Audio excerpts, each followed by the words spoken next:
శ్రీరామనవమి రోజు ఉదయాన్నే నిద్రలేచి, ఇల్లంతా శుభ్రం చేసి, తలస్నానం చేసి, ఇంటి ముందు ముగ్గులు పెట్టి, గడపలకి పసుపు, కుంకుమ, తోరణాలు కట్టి, పూజా మందిరంలో పీఠమును ఏర్పాటు చేసి, ఆ పీఠం మీద వస్త్రాన్ని పరిచి, ఆ వస్త్రం మీద సీత, రాముడు, లక్ష్మణుడు, ఆంజనేయుడు కలిసి ఉన్న ఫోటోని గాని, విగ్రహాన్ని గాని పెట్టుకోవాలి.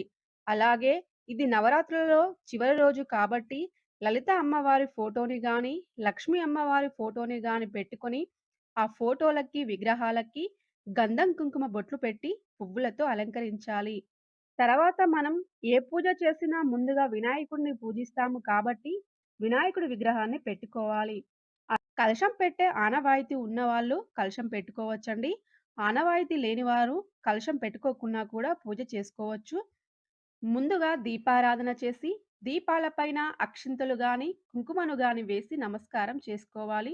శ్రీరామ నవమి రోజు తమలపాకులపైన శ్రీరామ అని రాసి పూజ చేస్తే, ఆ శ్రీరామచంద్రుడి అనుగ్రహం కలుగుతుంది. లేదంటే తమలపాకుల మీద శ్రీరామ అని రాసి మాల కట్టి కూడా శ్రీరామచంద్రుడి ఫోటోకి సమర్పించవచ్చండి. ముందుగా మనం ఏ పూజ చేసినా గణపతిని పూజిస్తాము కాబట్టి, గణపతికి షోడచోపచార పూజ చేయాలి.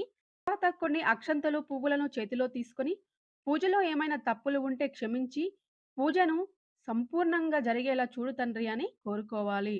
తర్వాత శ్రీరామచంద్రుడిని, సీతాదేవిని, లక్ష్మణుడు, ఆంజనేయుడు, అలాగే లలిత అమ్మవారిని పీఠం మీదికి ఆహ్వానించి, ఆసనంను ఏర్పాటు చేసి, అర్ఘ్యపాద్యాలను సమర్పించి, స్నానం సమర్పయామి అంటూ స్నానాన్ని సమర్పించి, పువ్వులు, అక్షింతలను సమర్పించాలి.